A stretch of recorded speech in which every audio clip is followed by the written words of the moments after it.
नमस्कार, news express पर आप सभी का बहुत स्वागत। मैं हूं आपके साथ अभिषेक पुंडी। चुनाव आयोग की तरफ से एक फैसला लिया गया कि देश के 12 राज्यों में एसआईआर करवाया जाएगा। जिस तरीके से प्रभावी ढंग से बिहार में करवाया गया, उसके बाद यह फैसला लिया गया। इन 12 राज्यों में बंगाल भी एक राज्य है।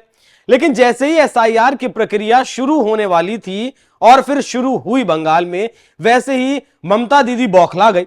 ममता दीदी ने यह कहा कि एसआईआर की आड़ में केंद्र सरकार एनआरसी यहां पर करवा रही है बंगाल में। वो एनआरसी शब्द जैसे ही ममता बनर्जी ने इस्तेमाल किया, वो पासा ममता बनर्जी के ऊपर उल्टा पड़ गया। क्योंकि एनआरसी का शब्द सुनते ही जो बांग्लादेशी रोहिंग्या बंगाल में रह रहे थे, वो एक एक कर यहां से भागने लगे। जो तस्वीरों में जो आप भीड़ देख रहे थे, वो बंगाल और बांग्लादेश का जो बॉर्डर है, वहां वो लोगों की भीड़ है और वो वापस से बांग्लादेश जा रहे हैं। तभी जो है मीडिया की सुर्खियां बनती हैं। ममता बनर्जी कहती हैं कि बीजेपी आग से खेल रही है, एसआईआर के पीछे एनआरसी की साजिश है। ममता बनर्जी ने ऐसी धमकी दी कि पूरा सियासी तूफान खड़ा हो गया और उनका जो वोटर्स था, बीजेपी के द्वारा जो कहा जाता है कि ये अवैध प्रवासियों को लगातार संरक्षण देती हैं अपना वोट बैंक बनाने के लिए, वो वोट बैंक बंगाल से भागना शुरू हो गया। 9 करोड़ 20 लाख के आसपास की आबादी बंगाल में है 2011 की जनगणना के मुताबिक, और बीजेपी का ऐसा दावा है कि 1 करोड़ से ज्यादा घुसपैठ ही यहां है। और अगर बिहार को एग्जांपल के तौर पर ले, 65 लाख वोट, बोगस वोट जिस तरीके से बिहार में कटे, और बंगाल में अगर 1 करोड़ वोट कटते हैं, तो 2021 के चुनाव में अब ममता बनर्जी को जो 48% का वोट शेयर मिला था, वो कहीं ना कहीं घट सकता है। बीजेपी का ऐसा दावा है। पश्चिम बंगाल में एसआईआर की शुरुआत के बाद हजारों अवैध बांग्लादेशी प्रवासी भारत छोड़कर भागने लगे हैं। ये अब लगातार खबरें आ रही है। पश्चिम बंगाल की मुख्यमंत्री ममता बनर्जी ने मुख्य चुनाव आयुक्त को भी पत्र लिखकर एसआईआर को अनियोजित और जबरदस्ती बताया। मतलब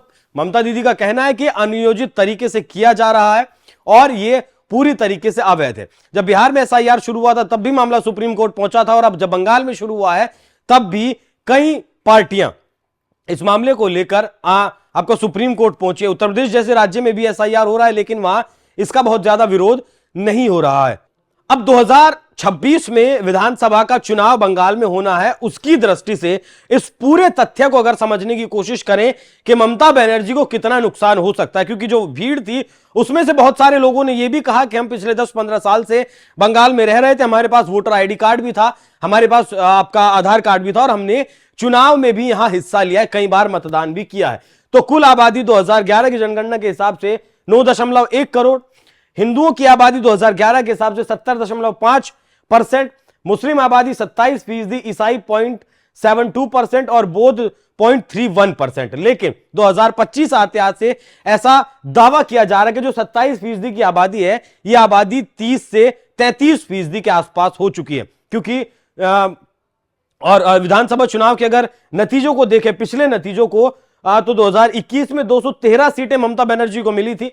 47.9%, लगभग 48% वोट शेयर यहां ममता दीदी का था। बीजेपी को 77 सीटें महज मिली थी, लेकिन उसका जो वोट शेयर था वो 38.1% था। अब अगर बात करें कि ये अवैध तरीके से जो घुसपैठ है, ये क्या बंगाल में वाकई में हो रही है, उसके लिए आपको कुछ आंकड़े देखने पड़ेंगे। बीएसएफ के मुताबिक पिछले 3 सालों में पश्चिम बंगाल में 2688 अवैध बांग्लादेशी पकड़े गए। कुल अनुमान कुछ स्रोत ये बताते हैं कि 3 करोड़ से ज्यादा का दावा है।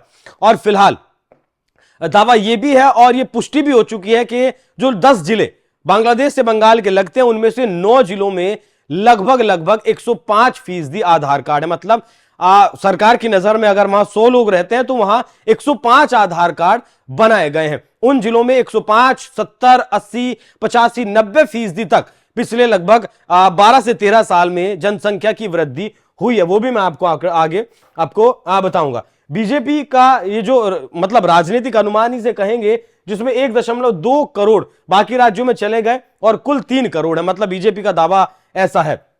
40,000 रोहिंग्या भी हैं, ऐसा कहा जाता है। बीजेपी का दावा है कि 17 लाख रोहिंग्या है, जिसे ममता बनर्जी ने चुनौती दी। मतलब 1 करोड़ बांग्लादेशियों के साथ साथ बीजेपी का दावा यह भी है कि 17 लाख रोहिंग्या यहां रह रहे हैं। अब आइए मेन मसले पर। मतदाता संख्या में तेजी से वृद्धि वाले 10 जिलों में से 9 बांग्लादेशी सीमा से सटे हुए हैं, जिसमें से उत्तर 24 परगना, दक्षिण 24 परगना में तो 105% तक वृद्धि देखी गई है। मालदा, मुर्शिदाबाद, नादिया, उत्तरी दिनाजपुर, दक्षिणी दिनाजपुर, कूच बिहार और जलपाईगुड़ी ये जिले हैं और ये वो क्षेत्र हैं जहां से इन जिलों से घुसपैठ होती है। इन 9 जिलों में मतलब 70 से लेकर 105% तक की जनसंख्या वृद्धि कहीं ना कहीं इशारा करती है कि यहां घुसपैठ बहुत ज्यादा भारी मात्रा में है। बीजेपी का दावा है कि टीएमसी सरकार अवैध बांग्लादेशी रोहिंग्याओं को वोट बैंक के लिए संरक्षण देती है, जिसमें बंगाल की जनसांख्यिकी लगातार बदल रही है। अमित मालवीय का कहना है कि ममता सरकार घुसपैठ को बढ़ावा देती है। गृह मंत्री अमित शाह का कहना है कि एसआईआर से घुसपैठियों को हटाया जाएगा, सभी को डिपोर्ट भी किया जाएगा। शुभेंदु अधिकारी का कहना है कि लव जिहाद और धार्मिक जिहाद से जनसांख्यिकी में लगातार परिवर्तन हुआ है। बीजेपी का अनुमान 3 करोड़ घुसपैठिए जो नौकरियां और वोट बैंक बंगाली लोगों का छीन रहे हैं। एसआईआर से हजारों लोग भाग चुके हैं। बीजेपी का यह भी कहना है कि असली बंगाली वो हिंदू हो या फिर मुसलमान हो कि वोट बचाने के लिए एसआईआर करवाना बेहद ज्यादा जरूरी है। और एसआईआर से अगर वोटर लिस्ट से बोगस वोटर हटते हैं तो इससे ममता बनर्जी को बहुत ज्यादा दिक्कत नहीं होनी चाहिए, लेकिन ममता बनर्जी को दिक्कत हो रही है। वो चुनाव आयोग को पत्र लिख चुकी हैं, वो गृह मंत्री को पत्र लिख चुकी हैं और तमाम तरीके की धमकियां तो ममता बनर्जी की तरफ से चुनाव आयोग को दी ही जा चुकी हैं।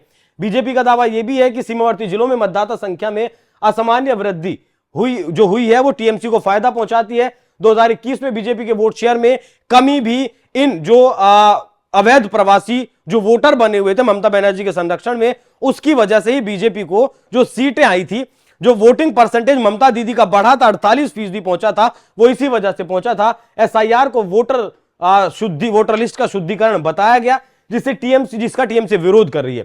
टीएमसी का पक्ष यह है कि वृद्धि हिंदू शरणार्थियों की भी हुई है। एसआईआर से जो निर्दोष हिंदू हैं वो प्रभावित होंगे, क्योंकि बांग्लादेश से सिर्फ हिंदू ही नहीं आए, मुसलमान ही नहीं आए, हिंदू भी आए। दावा यह भी किया गया कि जब बांग्लादेश बना तब बांग्लादेश में हिंदुओं की आबादी 20% थी, लेकिन आज वो आबादी 8% रह गई है। तो ममता दीदी का दावा यह है कि वो बांग्लादेश से हिंदू बंगाल में शिफ्ट हुआ है। राजनीतिक बहस का मुद्दा है, 2026 का चुनाव सामने है। हाल ही में एसआईआर से मतलब शुरू होने से पहले ही ये प्रवासी भाग गए हैं जो वोट बैंक को प्रभावित कर सकते हैं।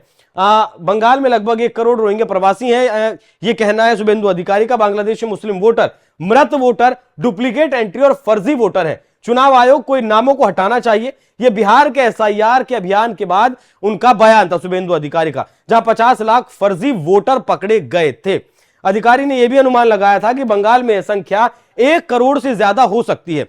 अगर वाकई में बंगाल में संख्या 1 करोड़ से ज्यादा है और ये 1 करोड़ नाम बंगाल की वोटर लिस्ट से हटते हैं तो ममता दीदी के लिए वाकई में चिंता का कारण है। एक और बयान शुभेंदु अधिकारी का, हमारे अनुमान के मुताबिक बंगाल में लगभग 1 करोड़ ऐसे फर्जी वोटर हैं जो अवैध बांग्लादेशी घुसपैठिए हैं। बीजेपी की ओर से चुनाव आयोग को पूर्ण सहयोग का वादा भी यहां किया गया था। तो बीजेपी लगातार यह दावा कर रही है कि 1 करोड़ से ज्यादा घुसपैठिए बंगाल में है और इस बात की भी पुष्टि हो चुकी है कि बांग्लादेश से जो जिले, बंगाल के 9 जिले लगे हैं उनमें अप्रत्याशित तौर पर जनसंख्या की वृद्धि हुई है। बाकी ममता बनर्जी ने एसआईआर को जो एनआरसी बताया उसके बाद मुश्किलें ममता बनर्जी की ज्यादा बढ़ गई बीजेपी के मुताबिक, क्योंकि ये अवैध घुसपैठिए ममता बनर्जी के टीएमसी के वोटर थे और इससे अब भारी नुकसान ममता बनर्जी को उठाना पड़ेगा। बाकी आप लोग इस विषय पर क्या सोचते हैं, कमेंट बॉक्स में अपनी राय जरूर बताइएगा। नमस्कार।